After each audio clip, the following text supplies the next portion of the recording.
Hello students. Today I will discuss about the verbs infinitive part 2. First class में हमने discuss किया था part 1 के बारे में. वर्ब्स इन्फिनेटिव में मैंने एक्सप्लेन किया था आपको कि जो व्हाट इज वर्ब, उसके बाद what is transitive verb, what is intransitive verb, what is linking verb. But today I discuss about the finite and non finite verbs. ठीक है, लास्ट क्लास में भी हम लोग वर्ब पढ़ रहे थे, but today you will also once again read about finite and non finite verbs. ठीक है, तो सबसे पहले हमें समझना होगा कि व्हाट इज फाइनाइट वर्ब, कि फाइनाइट वर्ब्स क्या होती हैं. ठीक है, व्हाट इज फाइनाइट वर्ब. तो आप इसकी डेफिनेशन नोट कर लीजिए.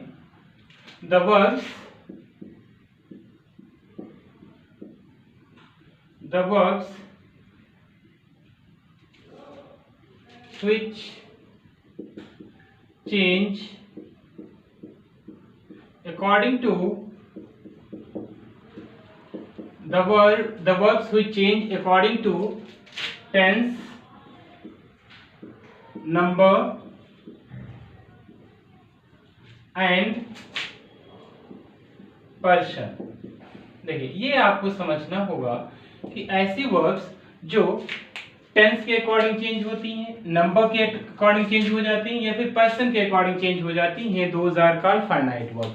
फाइनाइट वर्ब और नॉन फाइनाइट वर्ब में डिफरेंस क्या होता है उसको हमें समझना है. तो I explain that the what is finite verb. तो the verbs which change according to tense, number and person, तो those verbs are called finite verb. अब देखते हैं कैसे टेंस के अकॉर्डिंग, कैसे नंबर, कैसे पर्सन के अकॉर्डिंग जो वर्ब चेंज होती हैं उसे हम क्या कहते हैं, फाइनाइट वर्ब कहते हैं. जैसे आप एग्जांपल देखिए, यहाँ पे मैंने एग्जांपल राइट किया, ही रीड्स अ बुक.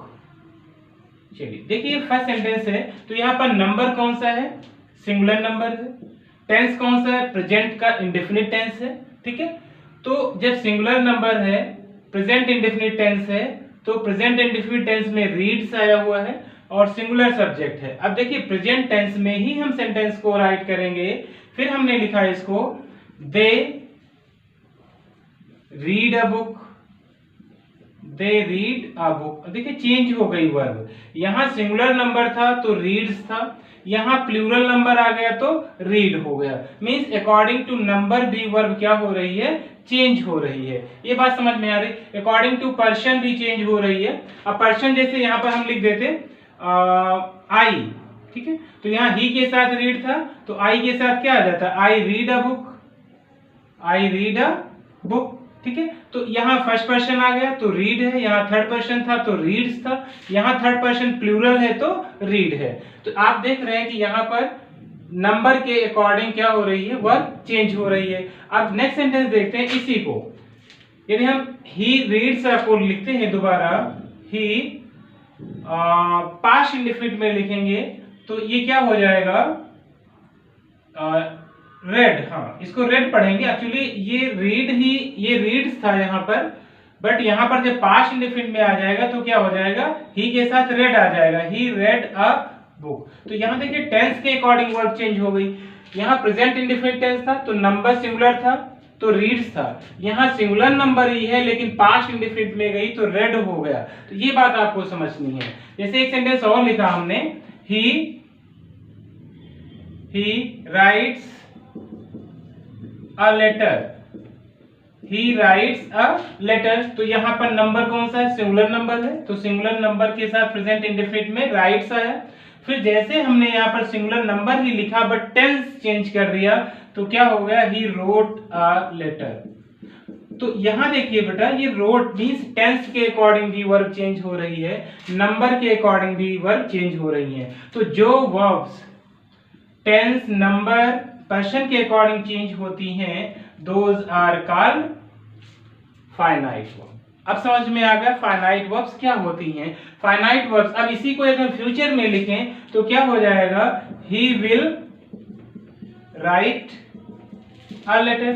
देखिए, he will write a letter. तो यहां पर ही के साथ राइट्स था, पास्ट में रोट हो गया और फ्यूचर में राइट हो गया. देखिए कैसे चेंज हो रही है, अकॉर्डिंग टू टेंस चेंज हो रही है, अकॉर्डिंग टू नंबर चेंज हो रही है। तो आई थिंक अब आपको ये क्लियर हो गया होगा कि फाइनाइट वर्ब्स क्या होती हैं। Finite verbs are those verb which are change according to tense, number and person, those are called finite verb. Now clear. चलिए अब हम बात करते हैं नॉन फाइनाइट वर्ब्स की, कि नॉन फाइनाइट वर्ब्स क्या होती हैं। तो स्टूडेंट्स आप इसको नोट कर लें या फिर स्क्रीनशॉट भी ले सकते हैं। चलिए अब देखते हैं next.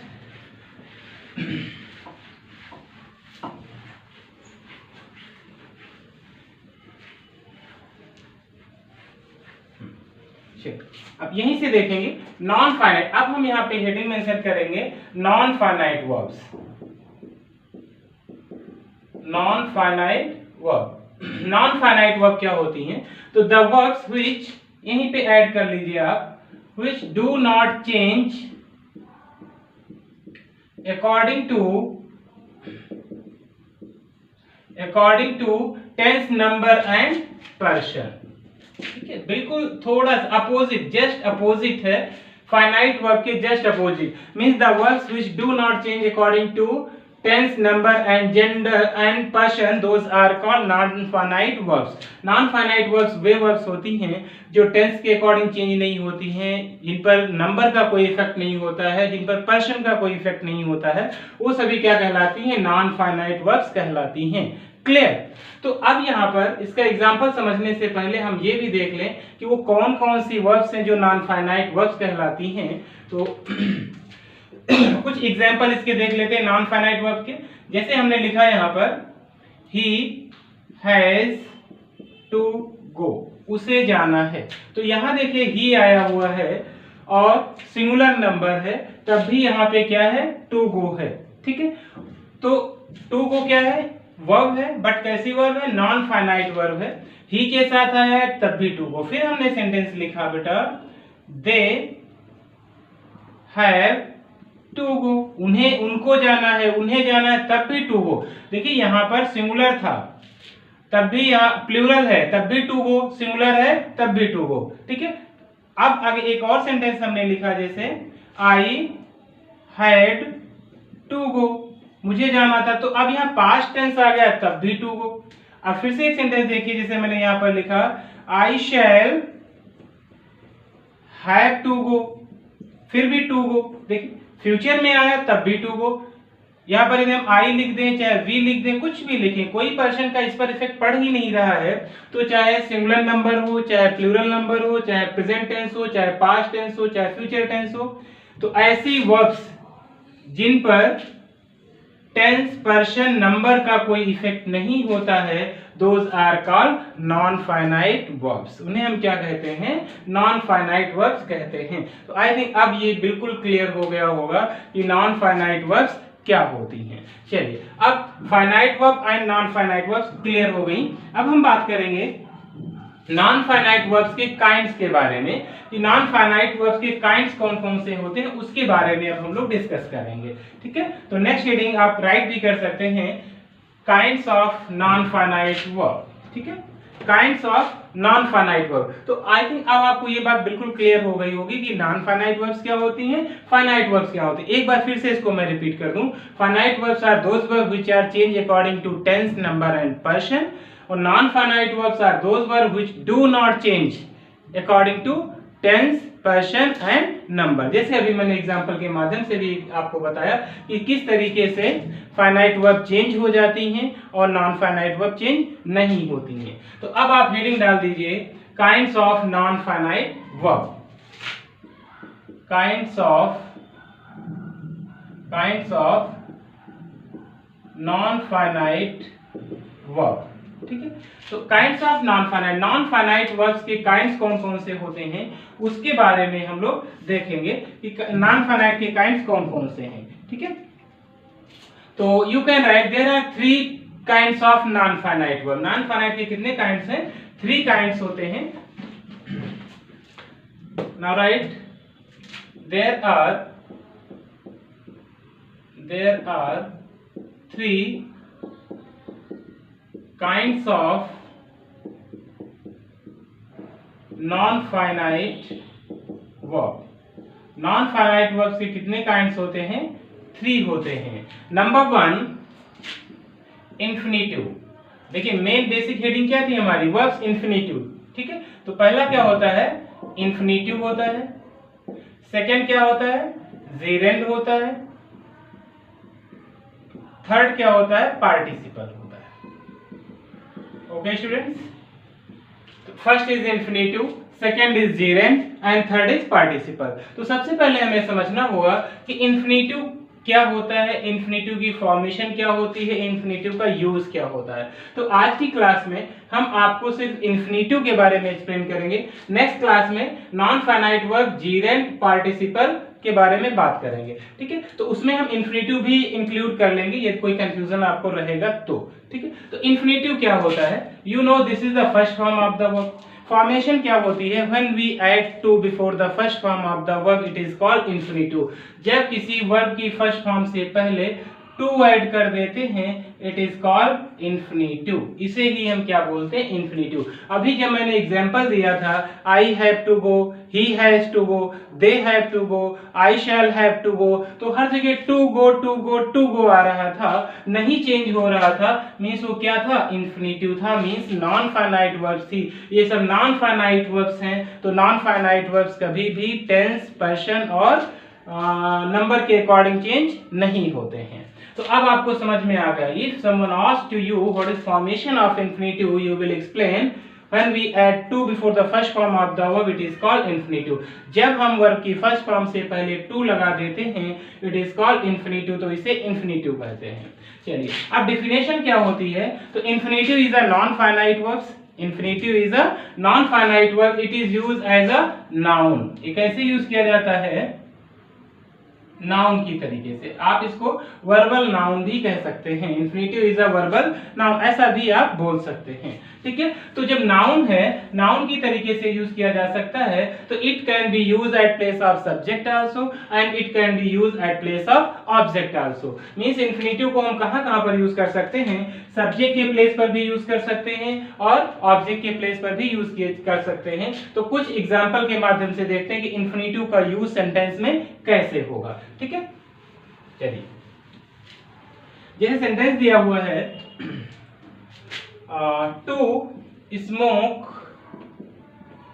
Smoke is a bad habit. देखिए बेटा इस सेंटेंस को, यहाँ पे टू स्मोक आ गया, आपने जैसे देखा कि वर्ब की फर्स्ट फॉर्म से पहले टू दिया हुआ है, आप तुरंत पहचान लेंगे ये क्या है, इंफिनिटिव है। और कहां पे राइट है, ये सब्जेक्ट के प्लेस पर राइट है। तो मींस इंफिनिटिव जो है किसी भी वर्ब के सब्जेक्ट के रूप में भी काम कर सकता है। Clear, means infinitive can be used as a subject of the verb. What is verb in this sentence, is. Now clear, means infinitive को हम कहां यूज कर सकते हैं, सब्जेक्ट, और सब्जेक्ट के प्लेस पर क्या यूज होता है, नाउन। तो इसीलिए यहां पर ये किसका काम कर रहा है, नाउन का। To smoke is a bad habit, means smoking करना क्या है, एक बुरी आदत है, ठीक है। तो ये क्या होगा, चलिए एक एग्जांपल और देखते हैं। जैसे सेंटेंस दिया हुआ है, टू एयर इज ह्यूमन। गलती किससे होती है, मनुष्य से ही होती है। तो यहाँ पर टू एयर क्या है, इंफिनिटिव है। It is use as a noun at place of subject. ये नाउन की तरह सब्जेक्ट के प्लेस पर यूज किया गया है। तो ऐसे सेंटेंसेस आपसे पूछ सकता है, कोई वर्ब दे देगा, जीरेंड दे देगा। अभी जब हम जीरेंड पढ़ाएंगे आपको, तो उसमें और इसमें यूज करके बताएंगे कि जीरेंड के प्लेस पर कब हम इंफिनिटिव यूज कर सकते हैं और इंफिनिटिव के प्लेस पर हम क्या कर सकते हैं, जीरेंड का भी यूज कर सकते हैं। जैसे यहीं पर देख लीजिए, ये सेंटेंस लिखा है, to smoke is a bad, तो smoking is a bad habit. यदि हम इसको ऐसे लिखें, smoking is a bad habit, तभी तो सेंटेंस हमारा सही होगा। लेकिन जब स्मोकिंग आ जाएगा, यहीं पे मैं लिख के समझाता हूं सेंटेंस आपको।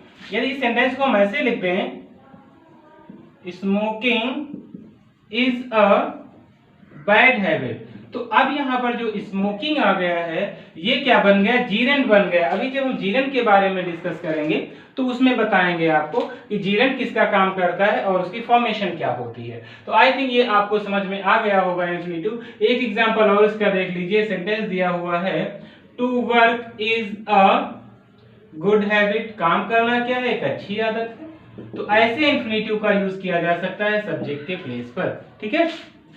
अब देखिए ये तो हो गया सब्जेक्ट के प्लेस पर कि इन्फिनेटिव यूज किया जा सकता है। अभी मैंने बताया था कि infinitive can be use as a noun at place of subject and at place of object also. ध्यान से समझिएगा बच्चे इसको, अदरवाइज आपको प्रॉब्लम हो सकती है बनाते समय यदि आपने इसको अच्छे से नहीं सुना। अब देखिए जैसे सेंटेंस दिया हुआ है,